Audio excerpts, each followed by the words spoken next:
saya ingin sepakati dulu bahwa sebetulnya kalau kita bicara akhir zaman dengan diutusnya Rasulullah SAW, maka itulah sudah masuk dalam ruangnya akhir zaman itu. Ya, cuma kita belum katakan berakhirnya zaman, kita baru katakan akhir zaman. Ya, artinya apa? Kita berada di penghujung kehidupan dunia, ya, dan akan dekat ke akhir kehidupannya, artinya selesai di dunia ini, karena dengan risalah selesai, maka tinggal umat menjalani sampai batas yang Allah tentukan. Ya, batas waktu yang telah Allah tetapkan. Kalau menunjuk kepada waktu spesifiknya, detiknya, menitnya sampai jamnya, disebut dengan sa'ah, namanya as-sa'ah. Ya. Nanti di periode ini ada kejadian-kejadian, ya, di mana segala hal bisa muncul, ya, bisa terjadi banyak hal nanti kita sebutkan, baik itu nanti huru-hara, baik itu banyak musibah, baik itu nanti selesai kehidupan, wafat, bangkit, sesuatu terjadi, sesuatu yang banyak terjadi, bangkit dan sebagainya disebut dengan qiyamah namanya. Ya, asalnya qiyam, sifatnya ditambah ta disebut dengan qiyamah. Karena itu nanti peristiwanya disebut dengan yaumul qiyamah. Yaumul qiyamah. Ya. Nanti ada surah Al-Qiyamah, surah ke-75, gitu kan? La uqsimu biyaumil qiyamah. Ini peristiwanya. Tapi kalau kita ingin menunjuk kepada waktunya spesifik, ya, berakhir nih waktunya, selesai, sehingga terjadi kiamat yang dimaksudkan. Kita serap ke dalam bahasa Indonesia menjadi kiamat. Ya. Berakhir waktunya disebut dengan sa'ah. Sa'ah menunjuk kepada, kalau sekarang dalam bahasa Arab standar sekarang sa'ah disebut jam.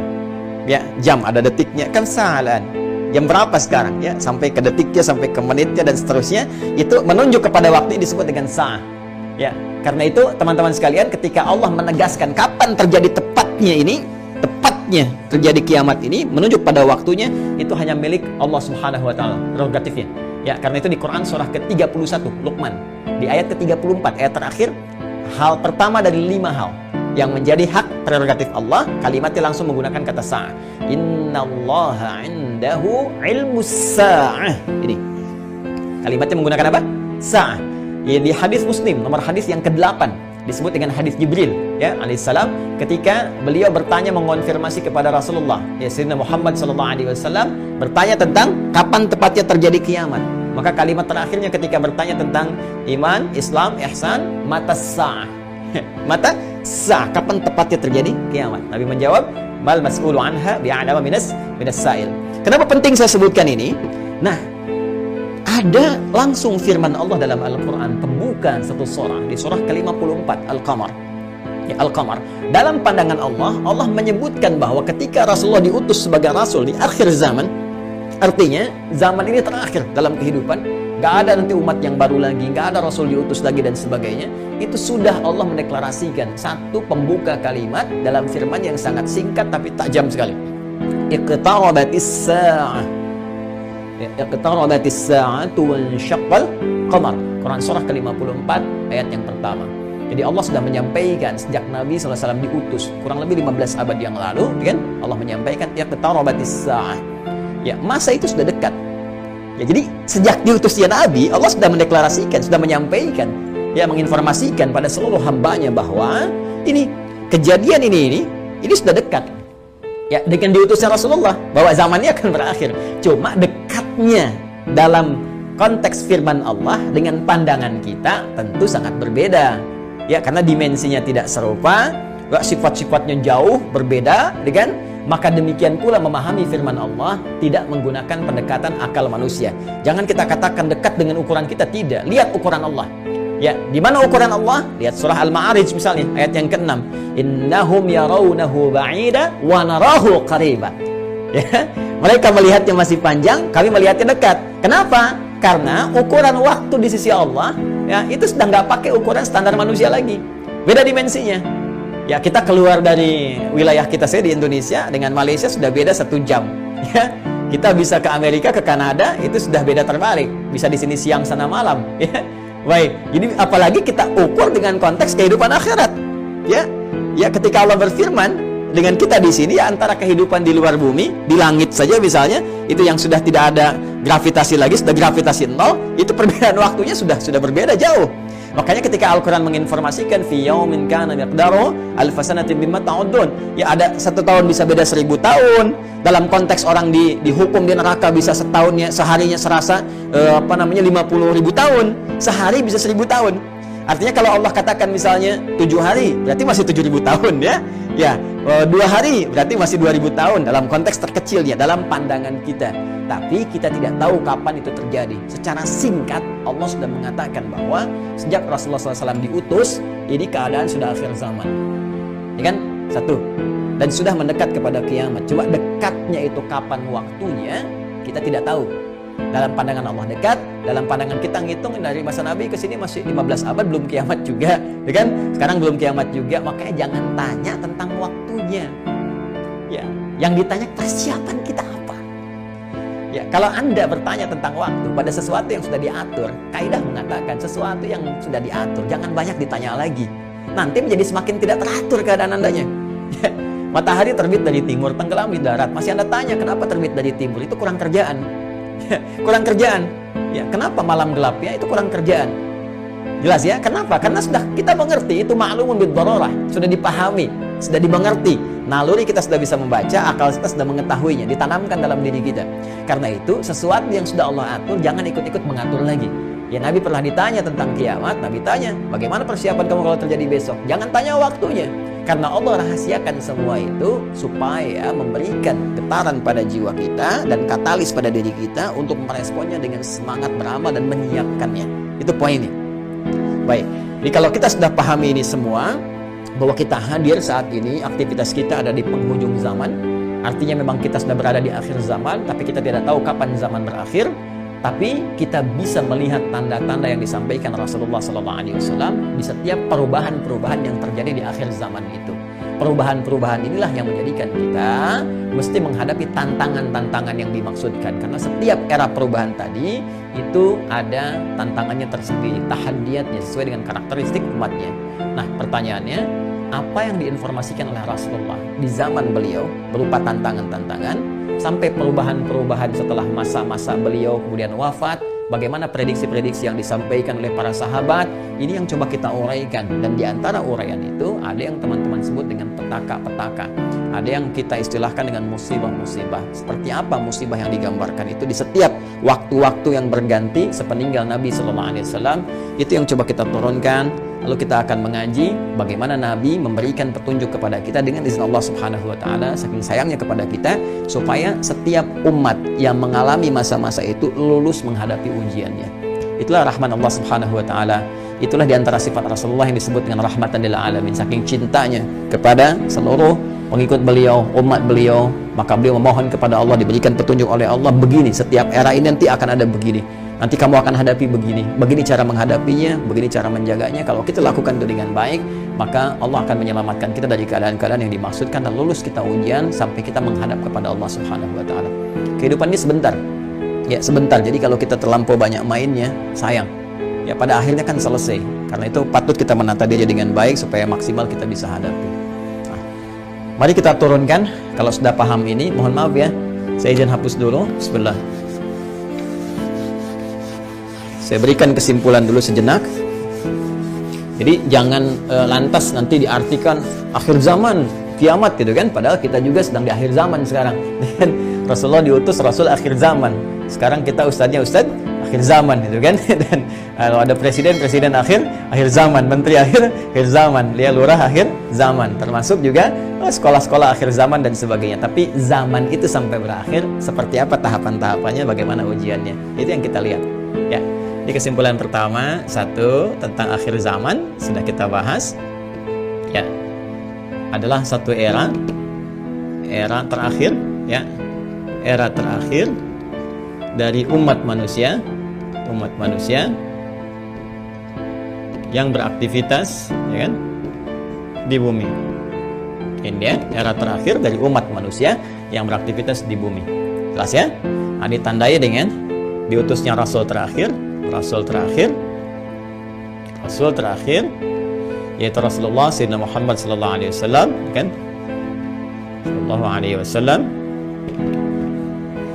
Nah, kemudian karena siap Rasul itu membawa petunjuk, juga diberikan petunjuk berupa hudan terakhir. Nah, itu berupa Al-Quran. Karena Al-Quran pun ketika diturunkan Allah menyebut dengan hudan. Buka Quran surah kedua Al-Baqarah di ayat 185.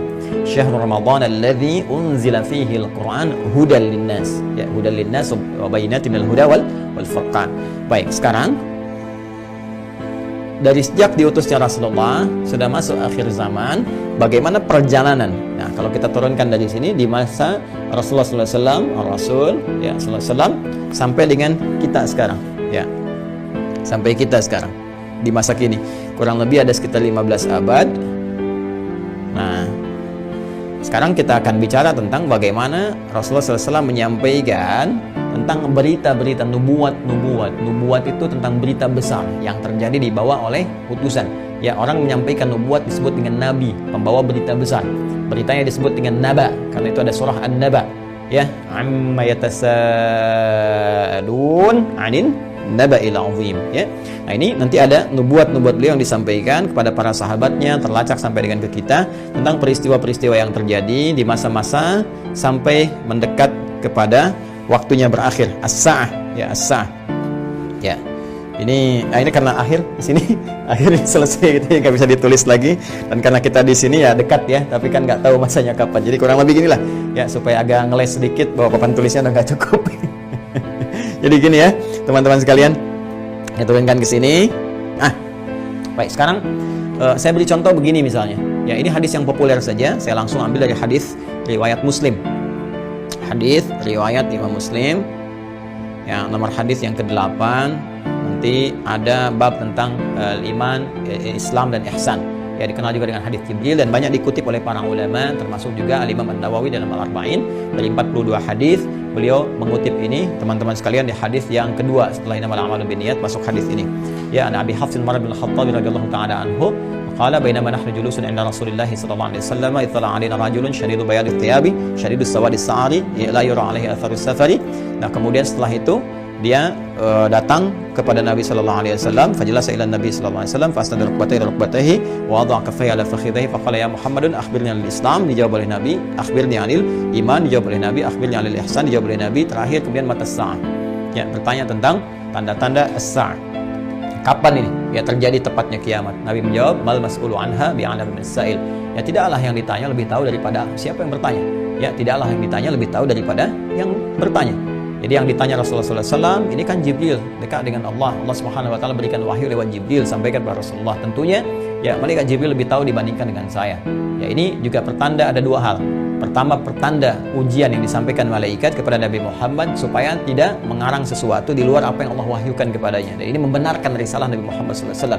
Yang kedua juga salah satu pertanda bagaimana ta'zimnya, ya, kagumnya malaikat Jibril pada Nabi Muhammad karena merasa Rasulullah lebih dekat dengan Allah Subhanahu Wa Taala. Bagaimana dipuji dalam Al-Quran, wa innaka la'ala khuluqin 'azim, dijamin surga sebelum wafatnya, inna a'tainakal kautsar. Ya, tentu ada pertanyaan dari malaikat, nih hamba luar biasa disayang Allah, dan hamba manusia yang sudah pada tingkat tersayang dari Allah itu melebihi malaikat. Karena itu ketika Adam alaihissalam ya diuji oleh Allah, diminta, ditanya ini apa, ya, Al-Baqarah di ayat yang ke-31 itu wa 'allama Adam al-asma'a kullaha dan seterusnya sampai ayat 33, maka malaikat kan diminta sujud hormat. Di ayat 34-nya, wa idz qulna lil malaikati isjudu li Adam fasajadu, kan? Maka mereka diminta sujud hormat kepada Adam alaihissalam. Apalagi Nabi Muhammad sallallahu alaihi wasallam dengan segala puncak ketakwaan dan kedekatannya kepada Allah, maka mengkonfirmasi malaikat karena melihat bagaimana kedekatan Rasulullah dengan Allah Subhanahu wa taala. Tapi tetap Nabi dengan tawadhu mengatakan mal mas'ulu anha bi'alam minas sa'il. Ya, kemudian bertanya an amaratiha, maka akhbirni, ya, an amaratiha, maka sampaikan kepadaku, ya, informasikan, maksudnya kepada malaikat Jibril ini supaya didengar oleh sahabat-sahabat yang lain dan disampaikan kemudian kepada generasi setelahnya sampai dengan ke kita. Ya, apa tanda-tandanya? Nah, ini tanda-tanda umum, teman-teman sekalian, yang mencakup kehidupan secara umum, baik itu dialami oleh ahli Quran ataupun bukan ahli Al-Quran. Jadi, ada masa-masa kehidupan dari sejak zaman Rasulullah nanti terus yang akan mendekat kepada as-sa'ah, berakhirnya kehidupan. Apa diantaranya? Ini banyak hadisnya ya. Ini saya baru ambil salah satu, gitu kan? Salah satu. Maka dikatakan misalnya antali dalam rabbataha, bagaimana seorang pembantu melahirkan tuannya. Ya, di sini para ulama ada yang memahami sesuatu dunia menjadi terbalik. Ya, suatu dunia menjadi terbalik. Kalau kita lihat tekstual kan nggak mungkin pembantu kok lahiran tuan, kan nggak mungkin. Tapi ada yang mengartikan banyak hal. Ya, keadaan jadi terbalik. Ya, misalnya mohon maaf ya, kan biasanya tuan yang mengatur pembantu, sekarang pembantu ngatur tuan. Ya, jadi nanti ditafsir dengan hadis-hadis lain, ketika yang benar disalahkan, yang salah dibenarkan. Kemudian pembantu melahirkan tuan, ada yang mengartikan dengan perzinahan, ya selingkuh antara pembantu dengan tuan, dengan majikannya dan sebagainya, atau majikan memanfaatkan tuan dan sebagainya. Ya, ada kalimat terbuat seperti itu, antara al-khufat wa alata. Ya, kemudian Anda bisa melihat kata Nabi sallallahu alaihi wasallam bagaimana pada masa itu orang-orang Badui yang ya dari jauh dari pedesaan tiba-tiba mendapatkan sesuatu yang luar biasa sampai ya tatawaluna fil bunyan, lomba mendirikan bangunan. Ya, ini ada yang memahami bahwa orang yang biasanya mengembala kambing, artinya orang-orang yang desa dari jauh dari apa yang tidak terbiasa dengan hal-hal yang mewah, tiba-tiba sibuk dengan kemewahan-kemewahan. Ya, kemudian nanti ditafsir di hadis lain, orang-orang berlomba-lomba dalam urusan dunia, sampai orang-orang desa pun ada ikut-ikutan, ya kan, pengen terlibat dalam konteks dunia dan sebagainya, yang biasanya mereka hidup dalam keadaan-keadaan yang serba sederhana dan sebagainya. Jadi situasi-situasi ini situasi umum. Ya, nanti ada hadis terkait dengan banyak menyebar penyakit-penyakit yang menular, yang jarang ada obatnya dan sebagainya. Ini masih persoalan-persoalan umum yang dengan umum ini dialami oleh semua orang. Artinya mau ahli Quran, bukan ahli Quran, dia akan mengalami peristiwa ini. Ya, saat kebenaran mulai tertukar, saat macam-macam dan seterusnya lah. Ya, tapi alhamdulillah kita nanti masih dilindungi dengan hadirnya hadis-hadis lain. Ya, masih ada ulama-ulama. Walaupun nanti mesti hati-hati ketika ulama banyak yang diwafatkan Allah Subhanahu Wa Taala. Sekarang kurang lebih sudah di atas 400 dari situasi pandemi saya di Indonesia saja. Itu bukan yang kaleng-kaleng, itu ulama-ulama yang memang ahli pesantren, ahli dzikir, ahli ilmu dan sebagainya. Mesti hati-hati juga. Ya, alhamdulillah kita masih ada orang-orang yang istighfar, bangun di malam hari, orang-orang yang mendekat kepada Allah, orang-orang yang taubat, masih kita dilindungi oleh Allah. Ya, jadi keadaan-keadaan ini, tapi petunjuk-petunjuk ke arah ini sudah mulai terasa. Artinya Nabi menyampaikan setelah kehidupan beliau akan dialami masa-masa ini. Ya, jadi masa-masa ini sudah terjadi fitnah kubra dari masa tabi'in, ya, dari masa sahabat akhir-akhir ke tabi'in. Setelah itu kan ada juga peristiwa-peristiwa ini. Sampai juga di kita sekarang pun kita rasakan peristiwa itu. Tapi jangan disimpulkan berarti besok kiamat. Jumat lagi gitu ya. Nah, jangan-jangan ngambil kesimpulan gitu juga. Ada variabel-variabel lain yang harus kita pahami, tapi kita mesti waspada. Ini berupa fitnah. Ini yang saya maksudkan. Ini ujiannya. Ujiannya. Ingat nanti ya, ada fitnah, ada musibah, ada bala, ada ibtala, itu beda-beda. Ya, itu beda-beda. Nah, ingin saya katakan bahwa ini ujian kita di sini. Ini ujian kita. Karena ini ujian kita mesti lulus, teman-teman sekalian.